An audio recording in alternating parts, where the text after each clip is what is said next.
సహోదరులు రాజరత్నం గారికి, ఈ పరిచర్య భారం కలిగిన దేవుని బిడ్డలందరికీ ప్రభు నామమున కృతజ్ఞతలు తెలియజేస్తున్నాను. వచ్చింది మొదలుకొని చక్కగా ప్రేమించి పరిచర్య చేసిన ప్రియులకు సహా ప్రభు నామమున కృతజ్ఞతలు తెలియజేస్తున్నాను. కర్నూలులో చేస్తున్న పరిచర్య, ఆ ప్రాంతంలో ఉన్న సంఘాలు సేవా బాధ్యత ప్రభు వచ్చి పర్యంతం నమ్మకంగా కొనసాగించడానికి ప్రభు సహాయం చేయనట్లుగా మా కొరకై, మా కుటుంబం కొరకై ప్రార్థన చేయవలసిందిగా ప్రేమతో మనవి చేస్తూ ఉన్నాను. రండి, దేవుని వాక్యాన్ని ఉదయకాలం మనం చెప్పుకున్నట్లుగా ఆయన న్యాయపీఠం ఎదుట నిలబడినప్పుడు ప్రభు మనం లెక్క అడుగుతాడు. ఏ విషయాల్లో ఏ సంగతుల్లో లెక్క అడుగుతాడో ఒక 3 సంగతులను మీ ముందుకు తీసుకురావడానికి చాలా సంగతులు కనబడతాయి. కానీ అందులో ఉండే 3 విషయాలు, 3 హెచ్చరికలను జ్ఞాపకం చేయడానికి ఇష్టపడుతూ ఉన్నాను. మార్గ మధ్యంలో వారు పోట్లాడారు, వాదులాడారు, వారు వాదించుకున్నారు. కానీ అయితే ప్రభు మార్గ మధ్యంలో వారిని ఏమనలేదు. వారి ఇంటికి వచ్చిన తర్వాత మీరు మార్గంలో ఏమి వాదించుకున్నారు అని అడిగినట్లుగా మనం గమనిస్తాం. ఇది మనకు తెలియచేసే హెచ్చరిక ఏమిటంటే, మనం ప్రభు దగ్గరికి వెళ్ళిన తర్వాత తప్పక దేవుడు మన లెక్క అడుగుతాడు అని గమనించాలని మనవి చేస్తున్నాను. రండి, కొరింథీయులకు రాస్తున్న 2వ పత్రిక 5వ అధ్యాయము 10వ వచనాన్ని చదువుకుందాం. కొరింథీ 2వ పత్రిక 5వ అధ్యాయము వచనం. కొరింథీ 2వ పత్రిక 5వ అధ్యాయము 10వ వచనం. ఎందుకనగా తాను జరిగించిన క్రియల చొప్పున అవి మంచివైనను సరే, చెడ్డవైనను సరే, దేహముతో జరిగించిన వాటి ఫలమును ప్రతివాడును పొందినట్లు మనమందరము క్రీస్తు న్యాయపీఠం ఎదుట ప్రత్యక్షము కావలేను. తల ఉంచండి, చిన్న మాట ప్రార్థన చేసి వాక్య ధ్యానంలో మనం ముందుకు వెళదాం. దయాళుడైన మా ప్రభువా, కనికర సంపన్నుడా, మీ స్తోత్రం. మీ శ్రేష్టమైన పాదాల దగ్గర తల ఉంచి నమస్కరించి మీ శరణం వేడుకొని మీ పాదాల దగ్గర అడుగుతూ ఉన్నా. మీరు తప్ప మాకెవరున్నారు ప్రభు? మమ్మల్ని రక్షించిన నాటి నుండి ఆత్మస్వరూపిగా మాతో ఉంటూ, మమ్మల్ని నడిపిస్తూ, మాకు బోధిస్తూ, మమ్మల్ని మీ కృప చేత మీ స్వారూప్యంలోనికి మార్చుకోవడానికి ఇష్టపడుతూ ఆ కార్యాన్ని కొనసాగిస్తున్నందుకు స్తోత్రాలు నాయన. ఈ మధ్యాహ్నం ఈ ఎండవేళలో మీ వాక్యం ఎడల ఆశ కలిగి మా ప్రియ సహోదర సహోదరులు చేరి వచ్చారు. మీ పాఠశాలలో ఉన్నాం ప్రభు. కరుణించి మాతో మాట్లాడండి. ఒప్పుకుంటున్నాం మీరే మా ప్రభు అని, మా బోధకుడిని కూడా. మీ ప్రభువుగా, మీ బోధకుడిగా నేను ఈ కార్యం జరిగించానని మీరే అన్నారు. అవును ప్రభు, మీరు మా బోధకుడు, మా ప్రభువు గనుక మీ నామమును అడుగుతూ ఉన్నా. మాతో మాట్లాడమని నమ్మదగిన మీ చేతులకు అప్పగించుకుంటూ ప్రభు అయిన యేసుక్రీస్తు నామముననే స్తోత్రించి ప్రార్థించి వేడుకొనుచున్నాము తండ్రి, ఆమేన్.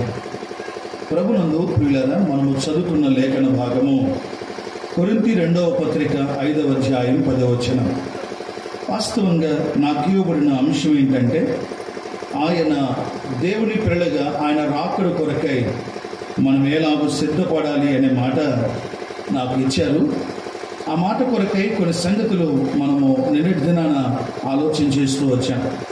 నేను ఎక్కువ పదం లేక ఎక్కువ విషయాలు సిద్ధపాటును కూర్చిన మాటలు మాత్రమే చెప్పడం లేదు. కానీ అయితే ప్రభు నన్ను నడిపించినట్లుగా ఆయన రాకడ ఎదురు చూస్తున్న మనం ఏ విధంగా ఎదురు చూడాలి అనే విషయాన్ని లేఖన వెలుగులో ఈ సంగతులను జ్ఞాపకం చేస్తూ వచ్చాను.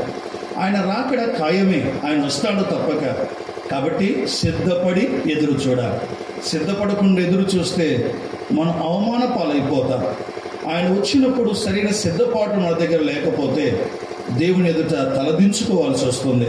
గనుక ప్రియులారా, సంపూర్ణమైన సిద్ధపాటుతో ప్రభు రాకడ కొరకై మనం ఎదురు చూద్దాం. రెండవది, పరిశుద్ధతతో ఆయన రాకడి కొరకై ఎదురు చూద్దాం. ప్రతిరోజు మనముగా అద్దం దగ్గరికి వెళ్ళినప్పుడు ఎట్లయితే మన ముఖాన్ని సరి చేసుకుంటామో, మన శరీరంలో ఉన్న మైలను, శరీరంలో ఉన్న మచ్చను శరీరంలో ఉన్న బలహీనతను ఏ విధంగా సరిచేసుకోవడానికి అద్దాన్ని మనం ఉపయోగించుకుంటామో, ప్రతిరోజు వాక్యము దగ్గరికి చేరి వచ్చి మన దగ్గర ఉన్న అపవిత్రతను జాగ్రత్తగా దూరం చేసుకొని పవిత్రులుగా ప్రభు రాకడ కొరకు ఎదురు చూద్దాం. మూడో మాట మనం విన్నాం. ఆయన రాకడ కొరకు ఎదురు చూస్తున్న మనలో ఉండవలసిన చాలా ప్రాముఖ్యమైన సంగతి ఏమిటంటే ఓపిక కలిగి ఉందాం.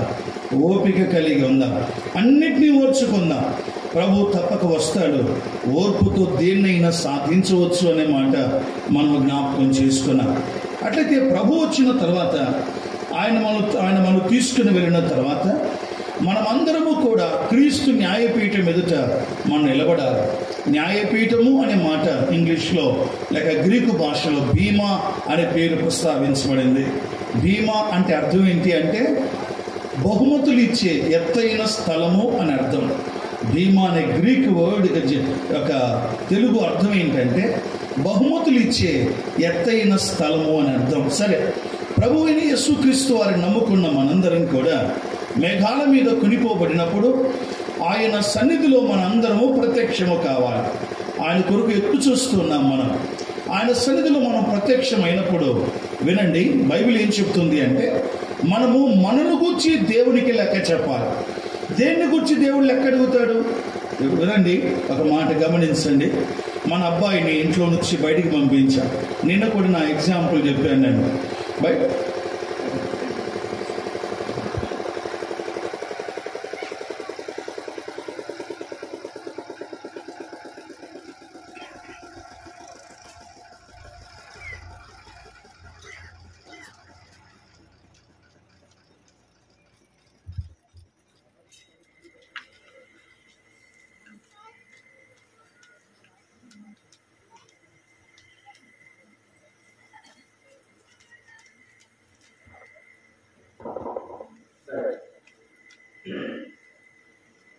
మన ఇంట్లో మన అబ్బాయిని బయటికి పంపించినప్పుడు వస్తువులు తీసుకురావడానికి ఏదైనా సరే పంపించిన వ్యక్తి ఎవరైతే పంపబడ్డాడో ఆ వ్యక్తిని తప్పక లెక్క అడుగుతాడు. అంతే కదా? అబ్బాయి బయటికి వచ్చిన తర్వాత అబ్బాయి 100 రూపాయలు ఇచ్చాను కదా, ఎంత ఖర్చు అయింది, ఎంత మిగిలింది అని ఎందుకు మనం అడుగుతున్నాం అంటే పంపిన వాళ్ళు మనమే కనుక ఖచ్చితంగా ఆ వ్యక్తిని తప్పక లెక్క అడుగుతాం. ఇది సామాన్యంగా మనం అందరూ ఎరిగిన విషయం. అట్లయితే ఇప్పుడు ప్రభు అయిన దేవుడు కూడా మనల్ని ఆయన సన్నిధిలోనికి మనం వెళ్ళినప్పుడు ఈ లోకములో జీవించిన జీవితపు విధానానికి దేవునికి ఖచ్చితంగా లెక్క చెప్పాలి. కనుక ఇక్కడే మనం సిద్ధపడాలి. లెక్కలన్నీ ఇక్కడే చేసుకొని మన బ్రతుకు ఎలా బ్రతుకును కూర్చిన లెక్క 3 7 సంగతులు ఉన్నాయి. కానీ అందులో 3 మాత్రమే ఈ ఉదయకాలం ఈ మధ్యాహ్నం వేళ మీ దృష్టికి తీసుకుని వస్తున్నాను. ప్రభు ప్రేరేపించిన మేరకు ఆ సంగతులు వివరిస్తూ ఉండగా దయచేసి శ్రద్ధగా మనం గమనించాలి.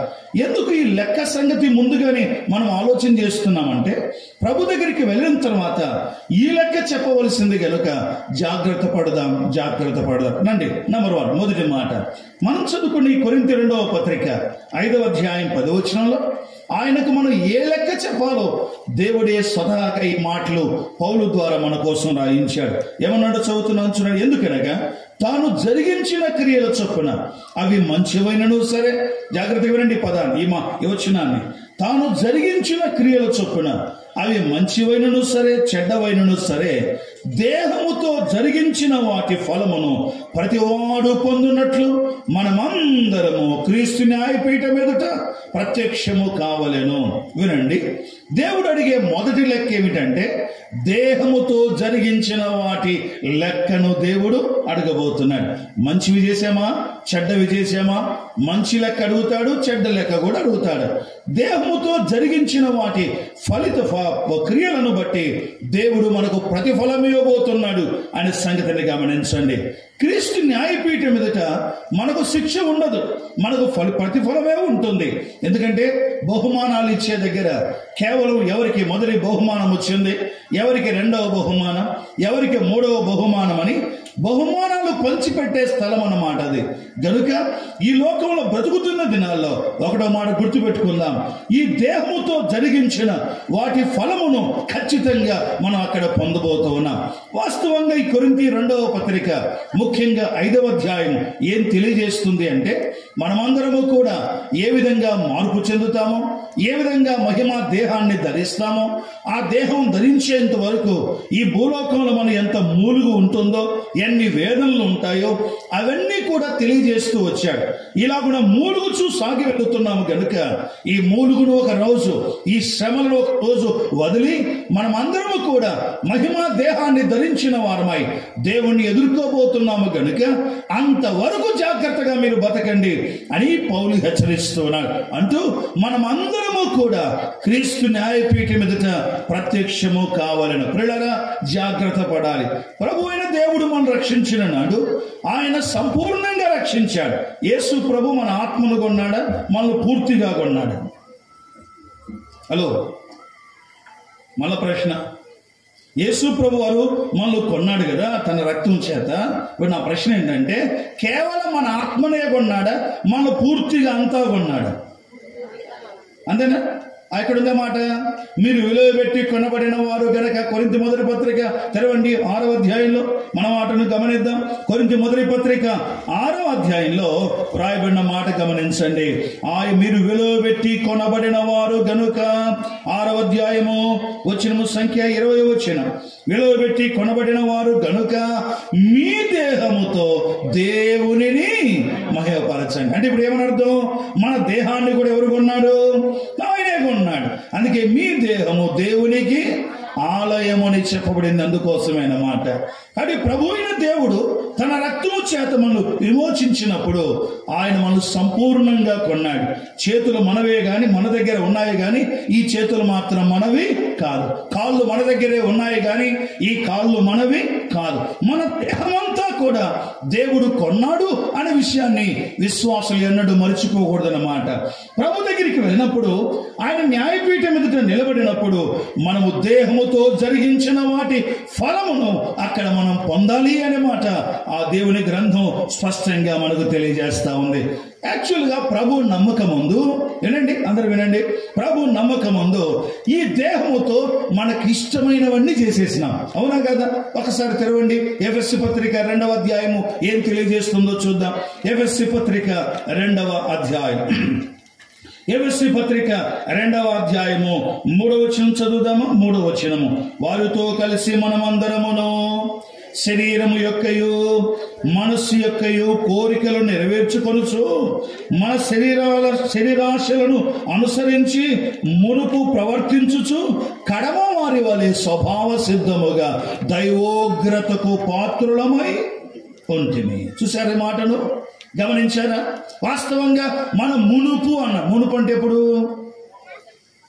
చెప్పాలి మీరు? మునుపు అంటే ఎప్పుడు? రేపా? మునుపు అంటే ప్రభు దగ్గరికి రాక మునుపు. ఇంకో మాట చెప్పుకున్నాం, రక్షణ పొందక మునుపు. బాప్తీసం నేను వచనాలు పలుకుతున్నా, మీరు పల్ల వెలగాలన్నమాట.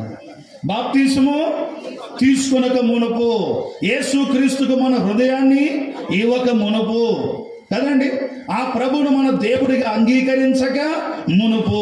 వాస్తవంగా ప్రభు దగ్గరికి రాక మునుపు ఎలాంటి వాళ్ళము అంటే, మనం శరీరాశలు నెరవేర్చాం, మనసు చెప్పిందల్లా చేశాం, శరీరం ఎక్కడికి వెళ్ళమంటే ఎక్కడికి వెళ్ళాం, ఏది పట్టుకోమంటే అది పట్టుకున్నాం, ఎక్కడ చూడమంటే అక్కడ చూసాం. మన శరీరం అంతా కూడా సంపూర్ణంగా మనమంతా మన శరీరం మీద ఆధారపడిన వాళ్ళ, శరీర సంబంధమైన కోరికల ప్రకారం సాగి వెళ్ళిన వారు. పౌలు జ్ఞాపకం చేస్తున్నాడు, ఓ ఎఫెసీయులారా, మునుపు మనము దైవోగ్రత క్రింద ఉన్న వాళ్ళం. దేవుని ఉగ్రత మన మీద ఉండేది వాస్తవంగా. అప్పుడు ఎలాగ నడుచుకున్నాం? మనం మన శరీరాశను బట్టి, మన మనస్సును బట్టి, మన ఇష్టానుసారంగా నడుచుకుంటూ వచ్చాము. హైదరాబాద్లో ఒక పెద్ద ఇంటికి నేను వెళ్ళాను. చాలా ధనికుడు వారు, మంచి ఆఫీసర్గా ఉండి రిటైర్డ్ అయిన వాడు. చాలా ఏండ్లకు కుమారుడు పుట్టాడు. వయసు గతించిపోయిన తర్వాత వృద్ధాప్యంలో కుమారుడు పుట్టాడు అనమాట. ఇతను రిటైర్డ్ అయ్యాడు. అప్పటికే అబ్బాయి ఇంటర్మీడియట్ కంప్లీట్ అయిపోయింది. ఆ పిల్లవాడు మాట వినడం లేదు. ఎవరు వృద్ధులు ఇద్దరు కూడా వేదనతో, అన్న ఏది చేసి తప్పక రావాలి అన్నారు. మొత్తం మీద వెళ్ళానండి. వెళ్ళిన తర్వాత అబ్బాయితో మాట్లాడడానికి ప్రయత్నం చేస్తే దొరక దొరకలేదు. దినమంతా వారి ఇంట్లోనే ఉన్నాను. సాయంకాలం వచ్చాడు. వచ్చిన తర్వాత ఆ అబ్బాయికి అర్థమైపోయింది. ఎందుకంటే ఈ పిల్లలకు ఈనాడు ఏమర్థం కాదు చెప్పండి. ఓహో, ఎవరో సేవకుని పిలిచినట్టున్నారు, ఈరోజు నాకు క్లాస్ గ్యారంటీ అనుకున్నాడు ఆ అబ్బాయి. నేను సామాన్యుని కాదు, మొత్తం మీద నీకంత ఆలోచన ఉంటే నాకుండదా అనుకున్నాను. నేను అసలు అబ్బాయిని పలకరింటే వాళ్ళకిరేలా. ఇంకా వాడికి నమ్మకమైంది, ఈ మనిషి ఏదో నా కోసం వచ్చిన వాడు కాదు అనుకున్నాడు.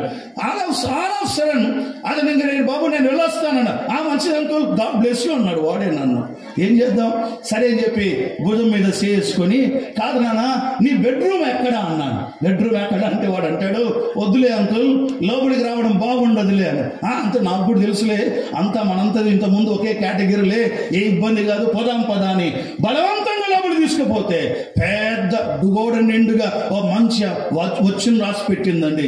ఏ వచ్చినమో తెలుసా? ప్రసంగి గ్రంథం తెరవండి, చూడండి. ప్రసంగి గ్రంథం ఏ వచ్చిన రాసి పెట్టాడు. ప్రసంగి గ్రంథంలో ఆ వచ్చిన చాలా మంచి హ్యాండ్ రైటింగ్ ఉంది, చక్కగా రాశాడు. చాలా అందమైన తను చక్కగా అది పెయింట్ చేసి రాశాడు అనమాట. ఏం రాశాడు తెలుసా? 11వ అధ్యాయము 9వ వచనంలో ఉన్న మాట మాత్రం రాశాడు. ఎవరుడా నీ యవ్వనమందు, చూడకుండా కూడా చెప్పాలి ఆ వచనాలు. నీ యవ్వనమందు సంతోషపడము, నీ యవ్వన కాలమందు నీ హృదయం సంతుష్టిగా ఉండనేమో, నీ కోరిక చొప్పునను నీ దృష్టి యొక్క ఇష్టము చొప్పునను ప్రవర్తింపుము. ఆడి వరకు ఉంది, మిగతాది లేదు.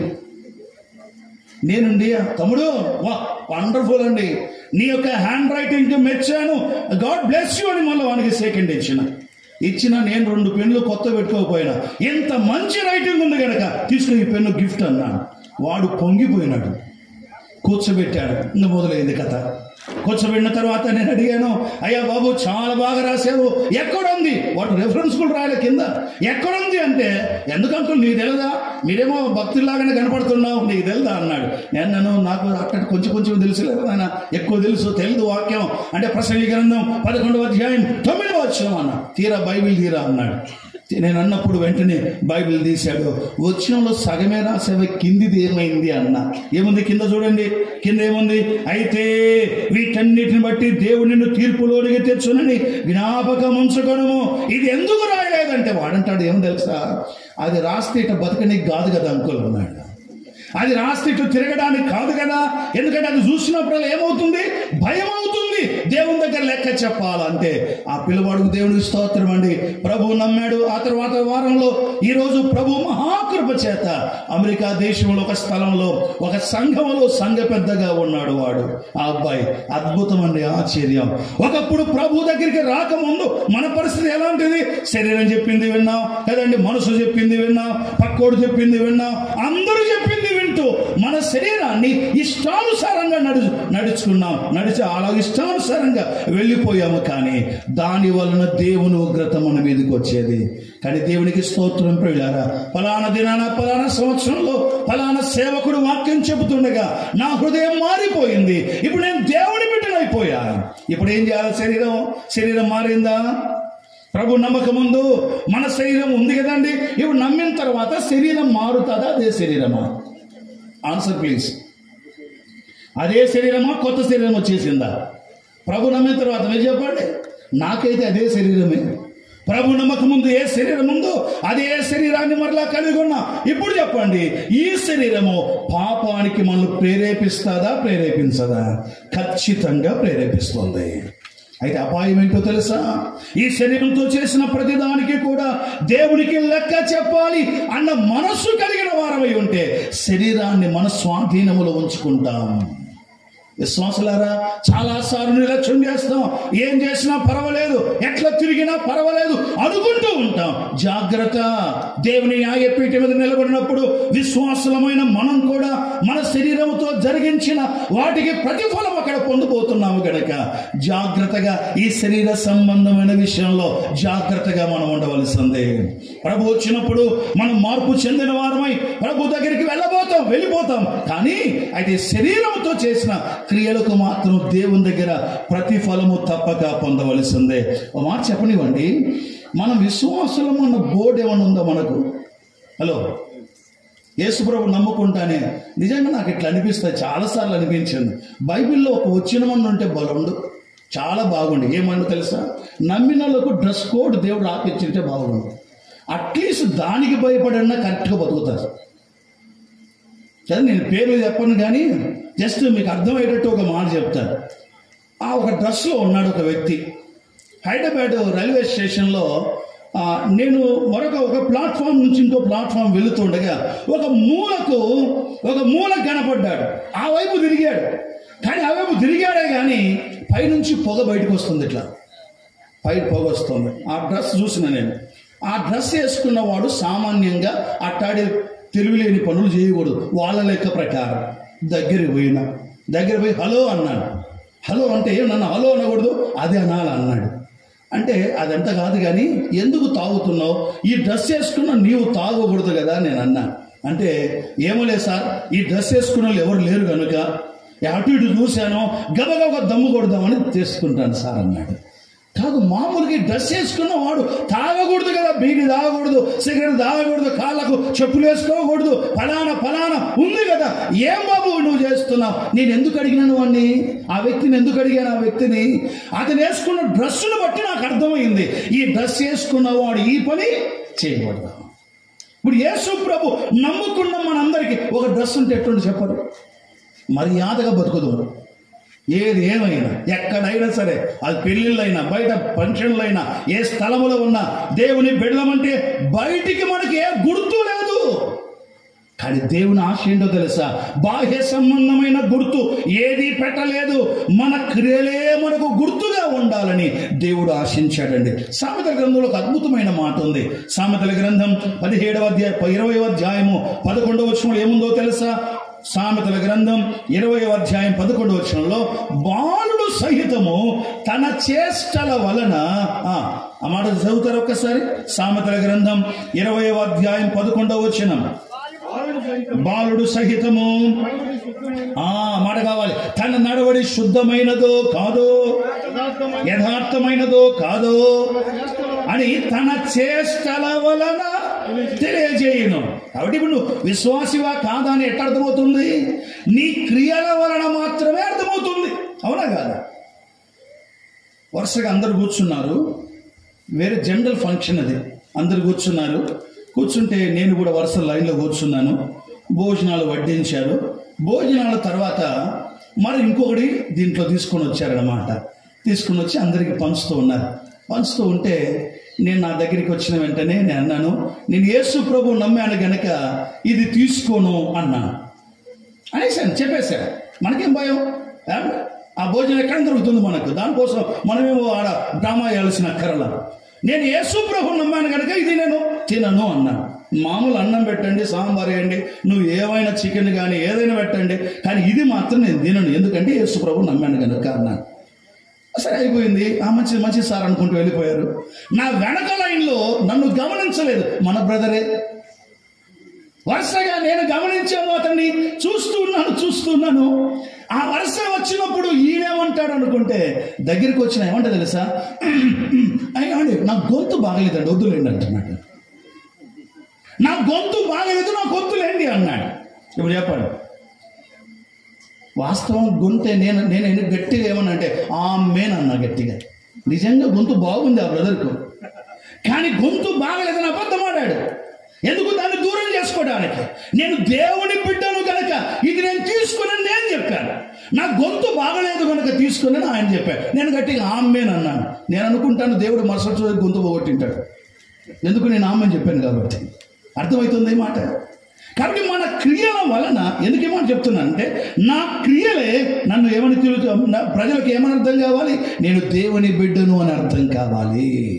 అందుకే మన శరీరంతో జరిగిస్తున్న ప్రతి కార్యాన్ని బట్టి జాగ్రత్తగా ఉండాలి. మన శరీరం సంబంధమైన లెక్క దేవుడికి చెప్పాలి. మోజెస్ ఆ రోజు అది వస్తువు నీది కాదే, ఎందుకు తీసుకున్నావు అని దేవుడు అడుగుతాడు.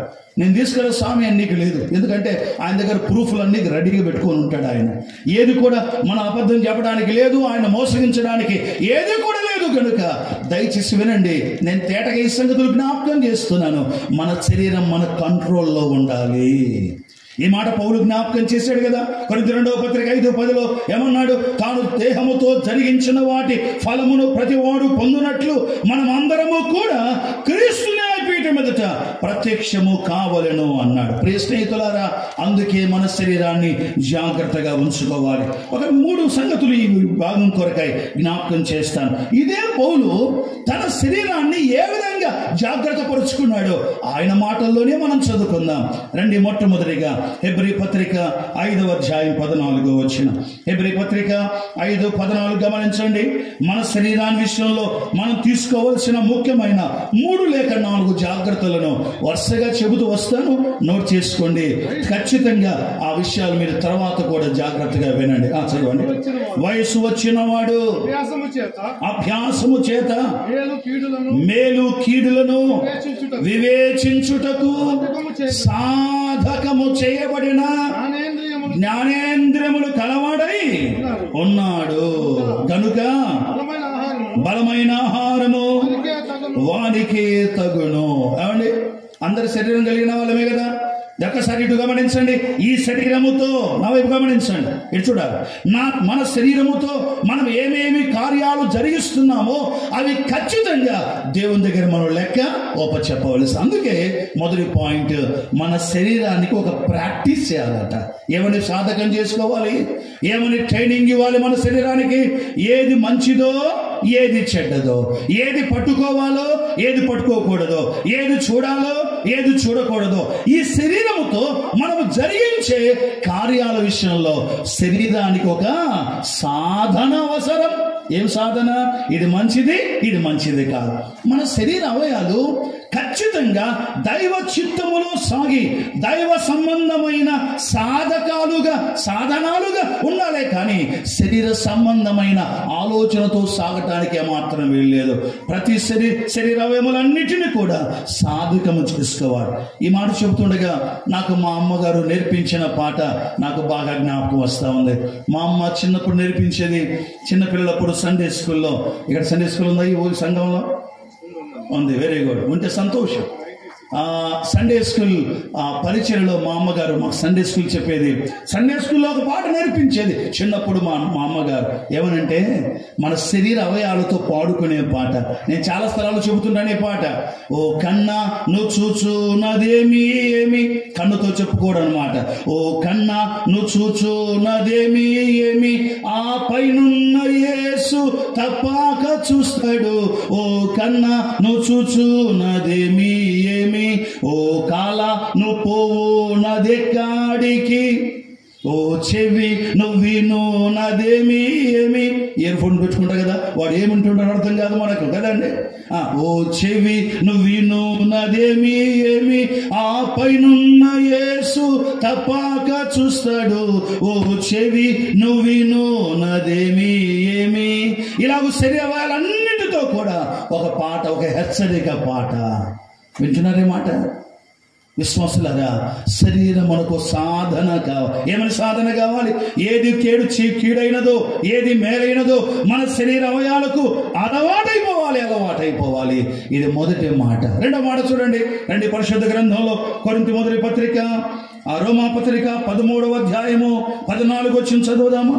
రోమాపత్రిక 13వ అధ్యాయము ఒక్కసారి 14 వచనం చూడండి. అక్కడ రాయబడిన మాట చదవండి. మెట్టుకు ప్రభు అయిన యేసుక్రీస్తును ధరించుకున్న వారై శరీరేచ్ఛలు నెరవేర్చుకొనుటకు శరీరము విషయమై ఆలోచన చేసుకొనకుడి. 1 సాధన చేయండి శరీరానికి. 2 శరీర విషయంలో ఆలోచన చేయవద్దు. శరీరం చెప్పే ఆలోచనలు, శరీరం ఇచ్చే ఆశలు ఎన్నో ఉంటాయి ప్రియులారా. దాని విషయంలో మన తలలో స్థానము లేకుండా జాగ్రత్త పడాలి. ఈ మాట విధంగా జ్ఞాపకం చేస్తాను. ఆలోచనలు ఎన్నో వస్తుంటాయి. శరీరంతో ఉన్నాం. ఎన్ని ఆలోచనలు వచ్చినా ఆలోచనలు మనలో స్థావరం ఏర్పాటు చేసుకోకూడదు. ఈ విధంగా జ్ఞాపకం చేద్దునా? దేవుడికి అయిష్టమైన ఆలోచనలన్నిటినీ కూడా యేసయ్య పాదాల దగ్గర పడవేయాలి. దేవా, ఫలానా ఆలోచనను ఇబ్బంది పడుతుంది, ఫలానా ఆలోచనను ఆత్మీయ జీవితంలో ముందుకు సాగనివ్వట్లేదు ప్రభు అని మన ఆలోచనలు కూడా ప్రభు పాదాల దగ్గర పడవేయాలి. యవనస్తులారా, ముఖ్యంగా ఒక మాట చెప్పనివ్వండి. ఈ దినాల్లో ఎంతమంది అంటే ఒక యవనస్తుడు లేక ప్రజలు చెడిపోవడానికి కొంచెం టైం పట్టేది, కానీ ఈ దినాల్లో అంత లేదన్నమాట కదండి. ఎంత భయంకరంగా చెడిపోతున్నారు. చేతిలోనికి వచ్చింది భయంకరమైనటువంటి సాధనం. ఈ సెల్ ఫోన్ ద్వారా ఎంతమంది పాడైపోతున్నారు. ఆలోచనలు పాడైపోతున్నాయి, తన నడవడిక పాడైపోతుంది. ఎంత భయంకరంగా పాడైపోతున్నారు. జాగ్రత్త. శరీర సంబంధమైన ఆలోచనలకు తావు లేకుండా జాగ్రత్త పడాలి. ఒకటి, శరీరానికి సాధన అవసరం. రెండవది, శరీర ఆలోచనలను దూరం చేసుకోవడం అవసరం. మూడో మాట కూడా జ్ఞాపకం చేస్తాను చూడండి. రండి, కొరింథీ మొదటి పత్రిక 9వ అధ్యాయం 27వ వచనం చూడండి. కొరింథీ మొదటి పత్రిక 9వ అధ్యాయం 27వ వచనంలో ఒక చక్కని మాట ప్రస్తావించబడింది. ఆ మాట జ్ఞాపకం చేసుకున్న పౌలు యొక్క దినచర్య, పౌలు యొక్క అనుభవం ఎలాంటిదో తను ఏం చెబుతున్నాడో చూద్దాం.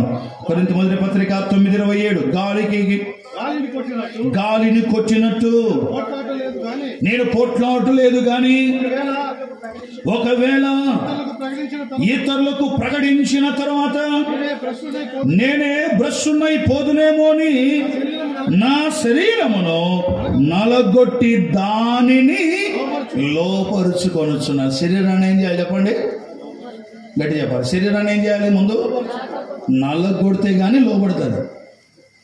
చెప్పండి, మళ్ళీ చెప్పండి. శరీరాన్ని ఏం చేయాలా? నల్లగొడితే కానీ అది మనకు లోపడదు. ఒక ఇంట్లో అర్థం కావడం చిన్న ఉదాహరణ. ఒక ఇంట్లో 2 పిల్లులు ఉన్నాయి. పిల్లులు క్యాట్స్. ఒకటి వైట్ క్యాట్ అండ్ రెండోది బ్లాక్ క్యాట్. ఒకటి తెల్ల పిల్లి, రెండోది నల్ల పిల్లి. ఈ 2 పిల్లులు ఒకే ఇంట్లో ఉన్నాయి. రెండింటిని కూడా పోషిస్తున్నారు. ఎందుకు పిల్లులు పెట్టుకున్నారు? ఒక తెల్ల పిల్లి, రెండవది నల్ల పిల్లి. ఒకరోజు ఈ 2 పిల్లలకు పోట్లాటపడింది. ఈ 2 పిల్లు పోట్లాడుతూ ఉంటే ఆఖరికి నల్ల పిల్లి గెలిచింది, తెల్ల పిల్లి ఓడిపోయింది. ఆ ఇంట్లో ఏం చేసేవాళ్ళో తెలుసా? ప్రతిరోజు పాలు ఎక్కువగా దేనికి పోసేవాడు అంటే నల్ల పిల్లికే పోసేవాడు. తెల్ల పిల్లికి కొంచెం అట్లా పోయడం, అంతే, ఊరికి ఉండడం. ఎక్కువ తాగనిచ్చేవారు కాదు. పాలు ఎక్కువ తెల్ల పిల్లికి పోసేవారు కాదు, నల్ల పిల్లికి ఎక్కువ పాలు పోసేవారు. అర్థమవుతుంది కూడా, చిన్న ఉదాహరణ అర్థం కావడానికి. ఈ నల్ల పిల్లి బాగా లావైపోయింది, బలం వచ్చింది. తెల్ల పిల్లి ఉందన్న పేరే కానీ దాని దగ్గర బలం లేదు. ఎందుకు?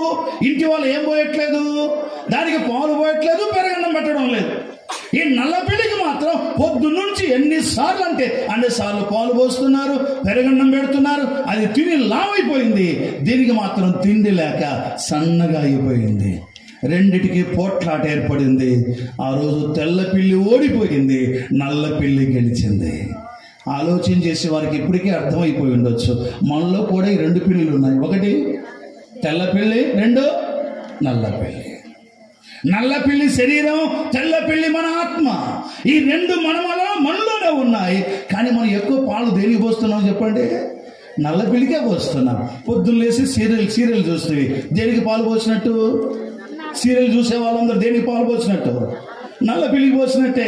సినిమాలు చూసేవాళ్ళు నల్ల పిల్లికి పాలు పోసినట్టే. చూడకూడదు చెడ్డవన్నీ మొబైల్లో కానీ బయట టీవీలో కానీ చూస్తున్నారంటే దేనికి పాలు పోసినట్లు? నల్ల పిల్లికి పాలు పోసినట్లే.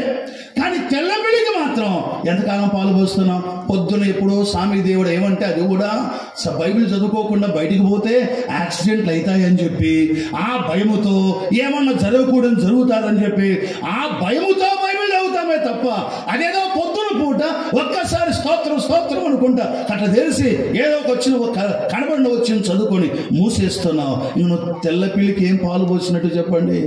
దినానికి ఒక వచనమో, ఒక అధ్యాయమో, సగం అధ్యాయమో చదివితే ఇక పోసినట్లేనంటారా? నువ్వు దేనికి ఎక్కువ పోషణ ఇస్తున్నావు? మన శరీరములో ఉన్న మనలో ఉన్న ఈ శరీరానికి, ఆత్మకు, ఈ రెండింటి మధ్య పోరాటం ప్రతిరోజు ఏర్పడుతుంది. ప్రియులారా, శరీరాన్ని నలగొట్టండి అంటే అర్థం ఏంటంటే సుత్తి తీసుకొని కొట్టుకోమనగా దాని అర్థం. మన శరీర సంబంధమైన కోరికలు రేకెత్తించబడకుండా, లేక శరీర సంబంధమైన ఆశలు మనలో ఎక్కువ శాతం పైకి రాకుండా వాటిని అణిచివేయాలి అంటే ముందు ఆత్మకు ఆహారం కావాలి. మీరేమనకాకరి అనుకున్న నాకేంది ఆక్యం చెప్పి ఆమెం చేసి పోతున్నా కాబట్టి మీరు అనుకున్నా పర్వాలేదు. ఇప్పుడు ఒక మాట అడుగుతున్నా, యథార్థంగా జవాబు చెప్పండి. యథార్థంగా ఎవరు కూడా ప్రభు చూస్తున్నానని జాగ్రత్తగా యథార్థంగా జవాబు చెప్పండి. ఈరోజు పొద్దున్న లేసి నిజంగా బైబిల్ కొంతసేపు సర్జనులు చేస్తారు, వాళ్ళు ఉండి మిగతా వాళ్ళందరూ ఇంటికి చల్లగా పోండి. అందున ఈ మాట అనంలేండి, అట్లా అనిపిస్తుంది నాకు. ఎందుకు బైబిల్ చదవలేదు పొద్దున? సింపుల్. ప్రతిరోజు చెక్ చేసుకోవాలి మనం. నా ఆత్మకు నేను ఎంత ఆహారం పెడుతున్నా, నా ఆత్మను నేను ఎంత పోషిస్తున్నా, నాలో ఉన్న పరిశుద్ధాత్ముడు బలపడుతున్నాడా, బలహీనమైపోతున్నాడా? ఆలోచన చేయండి ప్లీజ్, దయచేసి. ఎందుకో తెలుసా? ఈ శరీరముతో చేసే ప్రతి దానికి దేవునికి దగ్గర లెక్క చెప్పవలసిందని మర్చిపోవద్దండి ప్రియులారా. శరీర సంబంధమైన కార్యాల్లో మనం జయం పొందగలిగితే, శరీర సంబంధమైన పవిత్రతను మనం కలిగి ప్రభు కొరకు నమ్మకంగా బ్రతకగలిగితే మనకుండే కిరీటం ఏంటో తెలుసా? అది చదివేసి 2వ పాయింట్లోకి వెళ్దాం. 2 కొరింథీ మొదటి పత్రిక 9వ అధ్యాయం. శరీర సంబంధమైన విషయానికి వచ్చి పౌలు మనం చదివిన మాటనే. కొరింథీ మొదటి పత్రిక 9వ అధ్యాయంలో మనం చదివాం కదా, నా శరీరం నలగొట్టుకొనుచున్నాను అన్నాడు కదా. ఆ పై వచనం చదువుదాం చూడండి, 25వ వచనం. మరియు పందెమందు పోరాడు ప్రతివాడు అన్ని విషయములందు మితముగా ఉండును, వారు క్షేమగు కిరీటం పొందుటకును, మనమైతే అక్షేమగు కిరీటం పొందుటకును మితముగా ఉన్నాము. కాబట్టి నేను గురి చూడని వాని వలె పరిగెత్తువాడును కాను, గాలి కొట్టినట్టుగా కూడా నేను కొట్టడం లేదు, పరిగెత్తడం లేదు. కానీ ఒకటి చేయుచున్నాను, ఏం చేస్తున్నాను? ఇతరులకు ప్రకటించిన తరువాత నేను భ్రష్టు అయిపోతానేమో అని నన్ను నేను నల్లగొట్టుకొనుచున్నాను. అక్షయ కిరీటం ఎవరికి అంటే ఇది పరిశుద్ధ జీవితం కలిగిన వాళ్ళకే. కాబట్టి ప్రియ సోదరి సోదరులారా, ఇప్పుడు చెప్పండి, ఆయన న్యాయపీఠంలో నిలబడినప్పుడు మొదలు ఏమి లెక్క అడుగుతాడు? కుమారుడు వచ్చావా? వచ్చాను సార్. ఎవరు మీది అని తెలుసులేండి, ఎవరికి అడుగుతున్నారు? ఏ జవాబు కొంచెం అర్థం చేసుకోవడానికి మాట్లాడుతున్నాను. యనమదల సార్ నాది, మాది పలానా కొత్తపల్లె సార్, మన పోలూరు సార్ నాది. వెరీ గుడ్, మంచిది బాబు. ప్రభు నమ్మేది మొదలుకొని నా దగ్గరికి వచ్చేంత వరకు నీ శరీరముతో చేసిన కార్యాలు నాకు విరుద్ధమైనవి చేశావు గనక నీకు బహుమానం ఏమీ లేదన్నాడు అనుకోండి. ఎట్లుంటుంది ఆ రోజు మన బ్రతుకు? ఈ చిన్నపిల్లలకు బహుమానాలు ఇచ్చేటప్పుడు కొందరు పిల్లలు ఏడుస్తారు, గమనించారు మీరు? వానికి ఏ బహుమానం రాకపోతే ఏం చేస్తారు? వాళ్ళు ఏడుస్తారు. లాస్ట్ 31st అదే జరిగింది మాకు. అందుని బట్టి కొంతకాలం క్రితం, కొన్ని సంవత్సరాల క్రితం అదే జరిగితే మేమేం చేసాం తెలుసా? మామూలుగా అన్ని బహుమతులు ఇచ్చేదే, ఆ తర్వాత జనరల్ బహుమతి ఇది అందరికీ ఇచ్చేసేది అనమాట, ఎవడు ఏడ్చకుండా. యేసయ్య జనరల్ బహుమతి ఇయ్యడు, please note this point. General బహుమతి ఇచ్చి మనం సంతోషపరిచేవాడు కాదు. ఉన్నది ఉన్నట్టుగా అన్నిటిని లెక్క చూసి మన లెక్కకు తగినట్టుగా ప్రతిఫలం ఇచ్చేవాడు. ప్రియ స్నేహితులారా, విశ్వాసులారా, శరీరం జాగ్రత్తగా ఉందా? నువ్వు శరీరం మాట వింటున్నావా? నువ్వు శరీరం మాట వింటున్నావా? శరీరం నీ మాట వింటుందా? ఆలోచన చేసుకుని. నంబర్ 1, మొదటి మాట, దేహమును గూర్చిన లెక్క దేవునికి చెప్పవలసింది కనుక జాగ్రత్తగా ఉందాం. చివరిగా ఒక్క మాట వచ్చిన చూడండి, తెస్సలోనిక మొదటి పత్రిక 5వ అధ్యాయం. తెస్సలోనిక మొదటి పత్రిక 5వ అధ్యాయం 23వ వచనంలో ఎంత చక్కగా ఈ రాకడ సంబంధమైన హెచ్చరిక ఇవ్వబడిందో ఆ మాట చూస్తే ఆశ్చర్యమవుతుంది. ఈ స్థానిక సంఘం వేసిన క్యాలెండర్లో కూడా ఈ వచ్చిన నేను చూశాను. తెస్సలోనిక మొదటి పత్రిక 5వ అధ్యాయం 23వ వచనం చూడండి. 23వ వచనం, సమాధానకర్తకు దేవుడే మిమ్మల్ని సంపూర్ణముగా పరిశుద్ధపరచును గాక, మీ ఆత్మయు జీవమును మన ప్రభు అయిన యేసుక్రీస్తు రాకడ యందు నిందారహితముగాను సంపూర్ణముగాను ఉండునట్లు కాపాడబడును గాక. ఆమేనండి. తెస్సలోనిక సంఘానికి పౌలు రాస్తున్న మాట చూశారా? ఆయన రాకడ యందు మనమందరము కూడా నిందారహితులముగాను సంపూర్ణముగాను, అందు మాత్రమే కాకుండా ఆయన రాకడతో నిర్దోషులుగా ఉండడానికి దేవుడు మీకు సహాయం చేయాలి అన్న ఆశీర్వచనం గుర్తు చేస్తున్నాడు.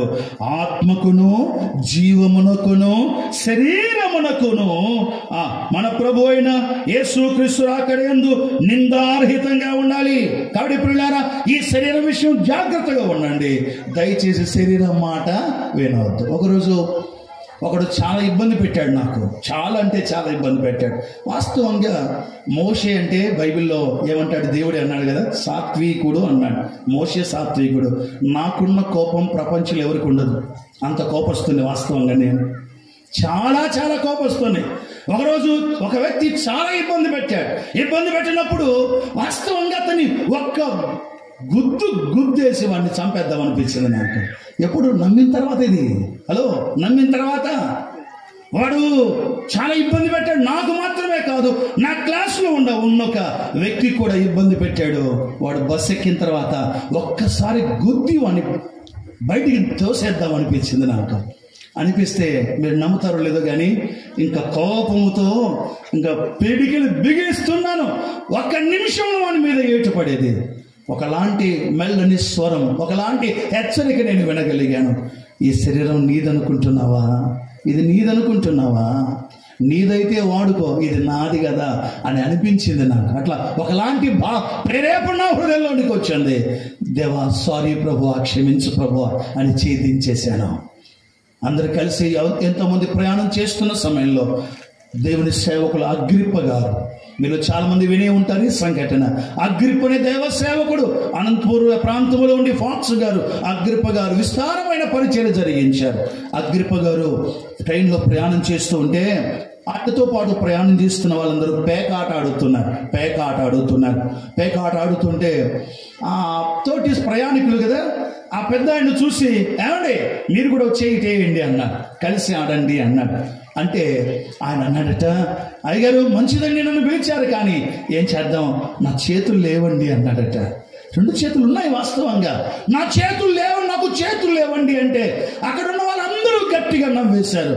ఈ ముసలోడు చూడండి చేతులు ఉంచుకుని కూడా లేవంటున్నాడని గట్టిగా నవ్వుతే ఆయన అగ్రిప్ప గారు ఇట్లా అన్నాడట, బాబు మీరు నవ్వేది వాస్తవమే, నా దగ్గర చేతులు ఉన్నాయి కానీ లేవు అన్నాను కదా, నవ్వుతున్నారు కదా.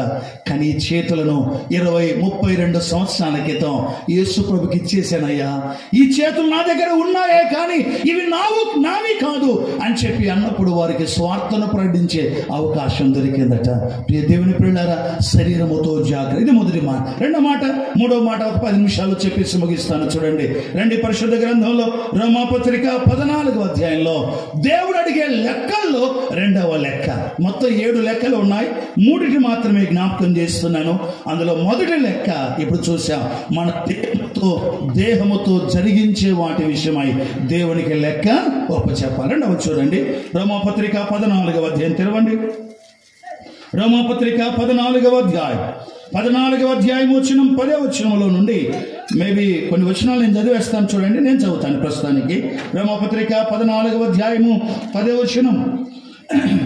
అయితే నీవు నీ సహోదరునికి తీర్పు తీర్చనేలా, నీ సహోదరుని నిరాకరింపనేలా మనమందరము దేవుని న్యాయపీఠం ఎదుట నిలుతుము. 11-12 కూడా, నా తోడు ప్రతి మోకాలును నా ఎదుట వంగును, ప్రతి నాలుకయు దేవుని స్తుతించును అని ప్రభువు చెప్పుచున్నాడని వ్రాయబడినది గనుక మనలో ప్రతి వాడును తన్ను గూర్చి దేవునికి లెక్క ఒప్పగింపవలెను. ఇప్పుడు రండి 18-19 వచ్చిన చదువుతున్నాను. 19వ వచ్చిన, కాబట్టి సమాధానమును, అదే అధ్యాయం రోమా 14:19. కాబట్టి సమాధానమును పరస్పర క్షేమాభివృద్ధిని కలగజేయు వాటినే ఆసక్తితో అనుసరింతము. ఏమండి వినాలి, ఒకటిది ఏం లెక్క అడుగుతారు చెప్పండి? మన దేహమును గూర్చిన లెక్క దేవుడు అడుగుతాడు. రెండవది మన సహోదరుల విషయంలో మన యొక్క ప్రవర్తన లెక్క దేవుడు అడుగుతాడు. అర్థమైందా ఈ మాట? మన సహతోటి వారితో మన ప్రవర్తన విధానం ఎలాగుంది? కొందరు ఏంటో కానీ నాకు అర్థం కాదు, పొద్దున్న లేచిన మొదలుకొని రాత్రి వరకు అందరినీ విమర్శించడం, అందరిలో ఏదో ఒక తప్పు పట్టడం, తీర్పు తీర్చడం, తోటి వారికి తీర్పు తీర్చడం మునిగిపోయారు. అంటే ఇది నీ పని అంటారా? అది మన పని కాదు. దేవుడి బాగలో రాయించిన మాట మీరు చూసారా? అయితే నీ సహోదరునికి తీర్పు తీర్చనేలా, నీ సహోదరుని నిరాకరింపనేలా. తెలుగు భాషలో, ఆ వాడుక భాషలో నీ సహోదరుని తీసి పారేస్తున్నావు ఎందుకు అని ఉందన్నమాట. నిరాకరింపనేలా, నీ సహోదరుని మీద నువ్వు ఎందుకు మాట్లాడుతున్నావు? మనమందరము క్రీస్తు న్యాయపీఠం ఎదుట, దేవుని న్యాయపీఠం ఎదుట మనము ప్రత్యక్షముగా ఏ దినాలు దగ్గర ప్రియ సోదరి సోదరులారా, వచ్చిన సమస్య ఏంటంటే ఈ మధ్య కాలంలో చాలా స్థలాల్లో గమనిస్తుంది ఏంటంటే, ఒక నలుగురు మాట్లాడుకుంటున్నారు అనుకోండి. ఎవరిని గురించి మాట్లాడుకుంటున్నారు? ఈ నలుగురిలో ఒకరిని గురించి మాట్లాడతారా, అక్కడ లేని వ్యక్తిని గురించి మాట్లాడతారా? ఎంత బాగా చెప్పారండి. మీకు 100 మార్కులు వేసేస్తున్నారు. కానీ విచారం ఏంటో తెలుసా? ఇది మనకు అలవాటైపోయింది. ఇదే దేవుడు వద్దంటున్నాడు. దేవుడికి అయిష్టమైంది ఏమిటంటే, నీ సహోదరుడికి నువ్వెందుకు తీర్పు తీరుస్తున్నావు? ఏంటండి ఆమె అలాగా కూర్చుండేదని. ఆమె ఎట్ట కూర్చుంటే నీకెందుకు? ఆమె సంగతులు నీకెందుకు? అతని సంగతులు నీకెందుకు? నీ సంగతి నీవు దేవుడికి లెక్క చెప్పాలి. నీ సహోదరుని విషయంలో దైవగ్రంథం స్పష్టంగా చెప్పే మాటలు మనం గమనిస్తే ఏమాత్రం కూడా దయచేసి తెగించొద్దండి, తీర్పు తీర్చొద్దండి. దేవునికి మనందరం లెక్క చెప్పే దినాలు దగ్గర పడ్డాయి. యాకోబు పత్రిక తెరుస్తారు ఒక్కసారి. 4వ అధ్యాయంలో ఒక మాట సహాయకరంగా జ్ఞాపకం చేస్తాను. యాకోబు పత్రిక 4వ అధ్యాయం ఒకసారి 11వ వచనం చూడండి. 4వ అధ్యాయం 11. సహోదరులారా, ఒకనికి విరోధముగా ఒకడు మాట్లాడకుడి, ఒకనికొకడు విరోధముగా మాట్లాడకుడి. తన సహోదరునికి విరోధముగా మాట్లాడి తన సహోదరునికి తీర్పు తీర్చువాడు ఎలాంటి వాడట? ధర్మశాస్త్రములకు వ్యతిరేకముగా మాట్లాడి ధర్మశాస్త్రముకు తీర్పు తీర్చుచున్నాడు. నీవు ధర్మశాస్త్రమును తీర్పు తీర్చినలా ధర్మశాస్త్రం నెరవేర్చువాడవు కాక న్యాయం విధించువాడవైతివి. మాట మీరు గమనించండి ప్రియులారా, నీ సహోదరునికి వ్యతిరేకంగా ఎందుకు మాట్లాడుతున్నావు? మన స్థానిక సంఘాల్లో ఈ రోగం ఎక్కువైపోయింది. దినాల్లో చాలా చాలా ఎక్కువైపోయింది. విశ్వాసులారా, జాగ్రత్త. ఎంత మాత్రము కూడా తోటి సహోదరును తీర్పు తీర్చవద్దు. ఎప్పుడు తోటి వారి విషయంలో ఎంత మాత్రము కూడా అనవసరమైన మాటలు మాట్లాడవద్దండి. నాకు చాలా ఆశ్చర్యం పరిచి నా జీవితంలో ఎంతో సహాయం చేసిన ఒక 2 సంఘటనలు ఉన్నాయి బైబిల్ గ్రంథంలో. ఊరికే టూకీగా చెప్పేస్తాను. మొట్టమొదటి మాట ఆదికాండం 13వ అధ్యాయంలో అబ్రహాముకు లోతు పశువుల కాపరులకు పోట్లాటబడింది. అబ్రహాం పశువుల కాపరులకు ఆదికాండం 13వ అధ్యాయం 7-8 వచనాలు. అబ్రహాము పశువుల కాపరులకు లోతు పశువుల కాపరులకు పోట్లాడబడినప్పుడు ఎవరు పిలిపించి మాట్లాడారు? ముందు అబ్రహాం పిలిచాడా, లోతు పిలిచాడా? అబ్రహాం పెద్దోడా, లోతు పెద్దోడా? జవాబు చెప్పండి. అబ్రహాం అయినా? ఇప్పుడు పెద్దోడు పిలిచి మాట్లాడాలా, చిన్నోడు మాట్లాడాలా? సరే, ఇదైతే మీరు చెప్పరు కానీ ఇంకోటి అడుగుతారు. భార్యాభర్త ఇద్దరు పోట్లాడుకున్నారు, ఫస్ట్ ఎవరు మాట్లాడాలి? నేను ఇటు చూస్తున్నా. భార్యాభర్త ఇద్దరు పోట్లాడుకుంటే ఫస్ట్ ఎవరు మాట్లాడాలి? భార్య మాట్లాడాలా, భర్త వాళ్ళకి రియాలా, భార్య వాళ్ళకి రియాలా? ఫస్ట్ ఇది కూడా కష్టమేనా? మామూలుగా మీరేం చేస్తారు చెప్పరు. అది విషయం. ఏం ఎక్స్పెక్ట్ చేస్తామంటే, భర్త అమ్మాయి నన్ను పలకరిస్తే అప్పుడు చూద్దాం. ఈయన ముందుకేసుకొని ఉంటాడు. సామాన్యంగా సహోదరు, మీరు సామాన్యులు కాదులేండి, నాకు తెలుసులేండి కదండి. కొందరున్నారు మొండికేసుకొని ఉన్నారు. కానీ బైబిల్ చెప్పే పద్ధతి ఏంటో తెలుసా? అబ్రహాము పశువుల కాపర్లకు, లోతు పశువుల కాపర్లకు పోట్లాట ఏర్పడినప్పుడు ముందు అడుగు వేసి మాట్లాడింది ఎవరు? అబ్రహామే. పెద్దోడే మాట్లాడాడు. వారు కలిసి ఉండడానికి వీళ్ళని పరిస్థితులు ఏర్పడినప్పుడు సావధానంగా సమాధానంగా విడిచిపోయి దూర స్థలాల్లో ఉండారే తప్ప పోట్లాడుకుని మాత్రం కాదు. ఎంత దరిద్రం జతయిందంటే విశ్వాసం. అది ముఖ్యంగా మన అసెంబ్లీస్లో చెప్పొచ్చు. ఈ మైకులో చెప్పేది కాదు కానీ తప్పదు. మళ్ళీ ఏం చేద్దాం? ప్రపంచానికి ఇది రహస్యమైనటువంటి మాత్రమే కాదు, బహిరంగ రహస్యం అని చెప్పొచ్చేమో. చాలా విచారకరమైన పరిస్థితులు జరుగుతున్నాయి. ఒక సహోదరునికి మరొక సహోదరునికి సమాధానం కనపడలేదు. సహోదరుల మధ్య సమాధానం ఉండడం లేదు. విశ్వాసులు ఒకే స్థలముకు వస్తారు, ఒకే ప్రభును ఆరాధిస్తున్నాం. వేరు వేరు అభిప్రాయాలు కలిగి ఉండడం ఎంత మాత్రం ఇష్టం కాదు. అది దేవునికి ఇష్టం కాదు ప్రియులారా. నీ సహోదరుని విషయంలో నీ ప్రవర్తన సంబంధమైన లెక్క కూడా దేవునికి చెప్పాలి. మొన్ననే ఒక సహోదరు ఫోన్ చేశాడు. మొత్తం మీద ఈ కోస్టల్ ఏరియాలోనే ఒక స్థలంలో, జిల్లా ఎందుకులేండి, పిలిచాడు. ఏం బ్రదర్, మీరు మా మధ్యకు రావాలి, వాక్యం చెప్పాలి అన్నాడు. నేను అన్నాను చాలా సంతోషం, డేట్స్ ఏంటి అని అడిగాడు. ఆయన అన్నాడు ఫలానా డిసెంబర్ నెలలో, ఈ సంవత్సరం డిసెంబర్లో ఫలానా మొదటి వారంలోనండి అన్నాడు. అలాగా ప్రార్థన చేసి చెప్తానులేండి అని ఫోన్ పెట్టేశాను. ఒక 3 దినాల తర్వాత మళ్ళీ నేనే ఫోన్ చేశాను. బ్రదర్ ప్రార్థన చేస్తానన్నాను కదా, సరే మంచిది, ఆ డేట్స్ నాకు అనుకూలమే, 3 దినాలు ఉండలేను కానీ 2 దినాలు ఉండగలను అన్నాను. సరే బ్రదర్ మంచిది అని ఫోన్ పెట్టేస్తారు. బ్రదర్ ఒక నిమిషం ఆగండి, ఫలానా బ్రదర్ కూడా వస్తున్నాడు, మీకేమైనా ఇబ్బందా అన్నాడు. అర్థమైందా మీకు? ఇంకో స్పీకర్ కూడా వస్తున్నాడు, మీకేమైనా ఇబ్బందా అంటే నేనున్నాను నాకు ఏమీ ఇబ్బంది లేదు, నాకు ఒకరితోనే ఇబ్బంది. ఎవరో తెలుసా వాళ్ళు? సైతాన్తో తప్ప ఎవరితో అయినా కలిసి పనిచేస్తా, సైతాన్తో తప్ప ఎవరితో అయినా కలిసి పనిచేస్తా. అలాగే బ్రదర్ చాలా సంతోషం బ్రదర్, మళ్ళీ ఆయన ఇట్టన్నాడు. అది ఆయన సంగతి నాకు తెలియదు. నేను మాత్రం ఎవరు వచ్చినా వస్తాను, ఎక్కడికైనా వస్తాను.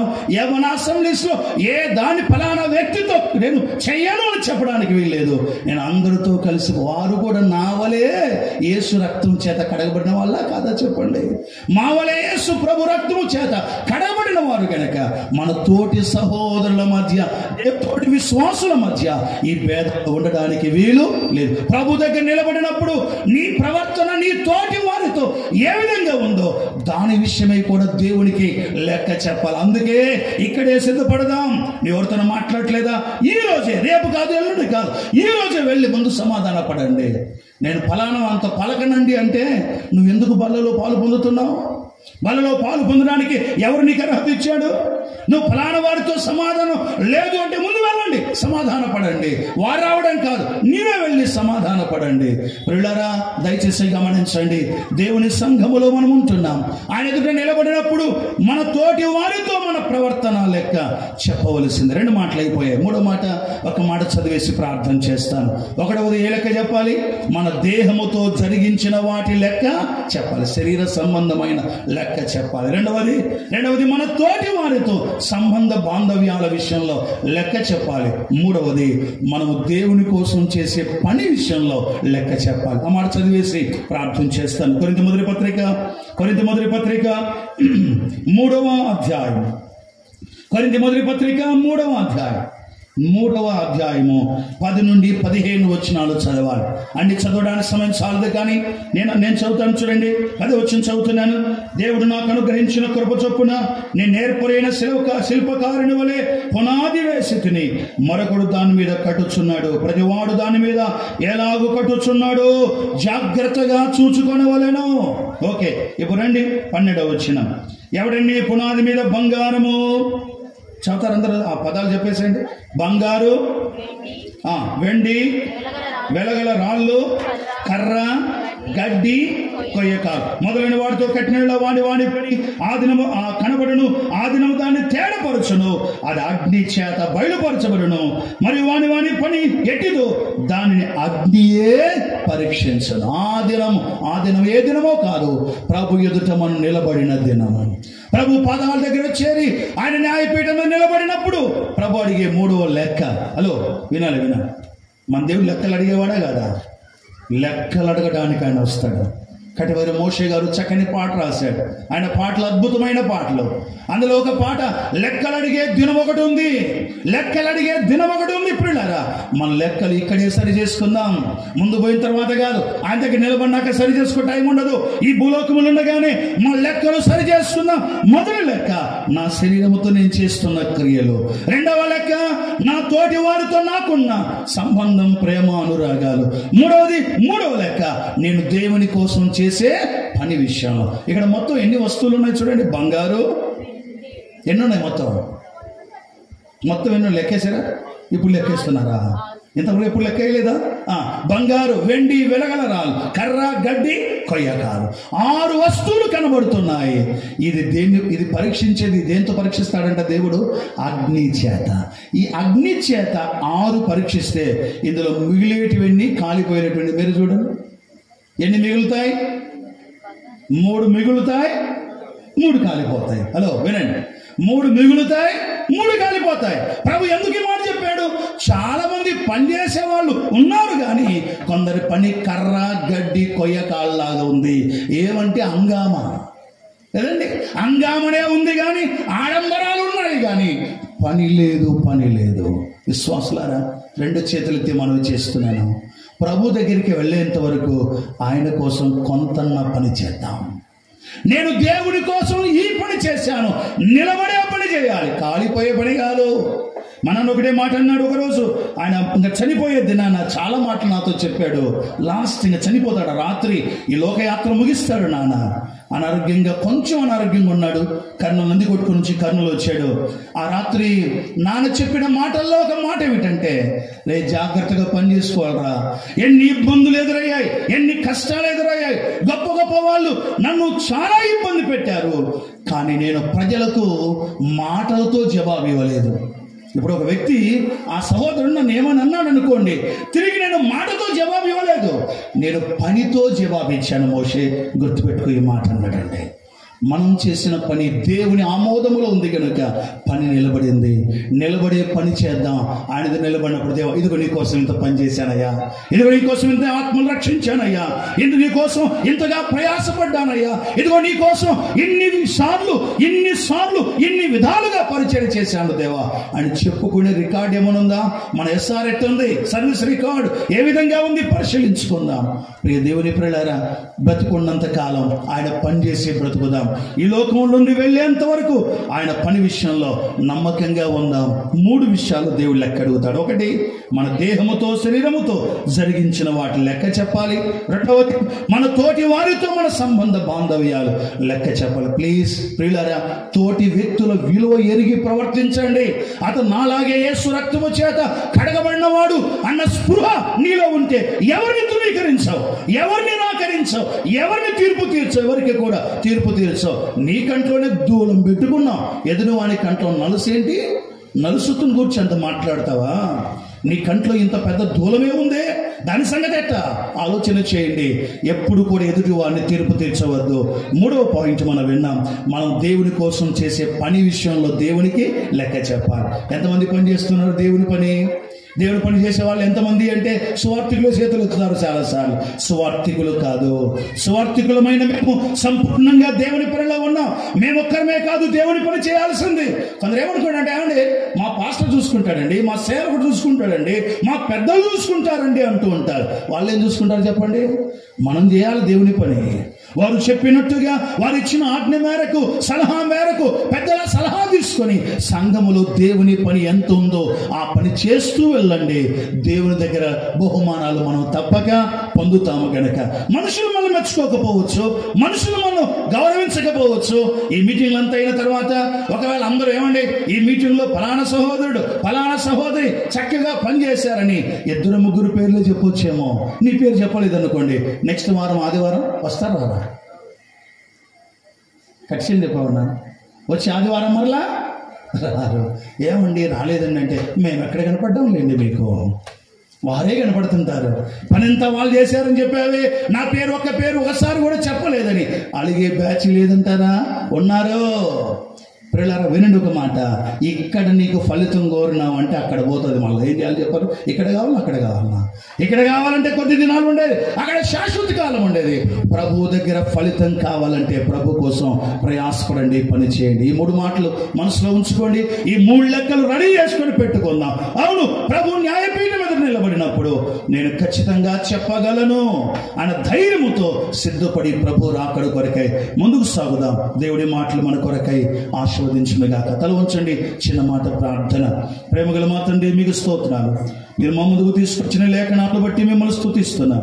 ఈ మాటలు మా హృదయంలో భద్రం చేయండి ప్రభు, భద్రం చేయండి ప్రభు. తదుపరి మీ దాసు నిలబడి మీ మాటలు అందించవలసి ఉంటుండే తగిన సహాయం మీరు దయచేయమని ప్రార్థన చేస్తున్నాం. ఈ సభల్లో 2 దినాలు ఈ విధమైన గత సోమవారం రాత్రి నుండి ప్రారంభమైన సభలను అయినా మిమ్మల్ని స్తుతిస్తూ ఘనపరుస్తూ ఉన్నా. రాత్రి కూడా జరగవలసిన సభలో మీ దీవెన దయచేయమని మీ మహాకృప చేత ఇక నిలిచి మీ పరిచర్య చేస్తున్న మీ దాసుల వృద్ధులు, మీ దాసుని కొరకై ప్రార్థన చేస్తున్నా. మంచి ఆరోగ్యముతో మీరు బలపరచండి. మీ దీవెన సమృద్ధిగా మీ దాసునికి అనుగ్రహించమని ప్రార్థన చేస్తాను. సహకారులుగా ఉన్న తండ్రి బిడ్డలందరినీ బట్టి స్తోత్రాలు, రాజరత్నం గారి కుటుంబం బట్టి కూడా స్తోత్రాలు చెల్లిస్తూ ఆశీర్వదించమని సంఘములో ఉన్న ప్రతి బిడ్డను పేరు పేరున ఒక్కొక్కరిని మీరు ఆశీర్వదించి ఆత్మీయంగా వృద్ధిపరిచి మీరు ఆకడుగు సిద్ధపరచమని యేసు ప్రభు నామమునని స్తోత్రించి ప్రార్థించి విశ్వాసముతో వేడుకొనుచున్నాము తండ్రి. ఆమేన్.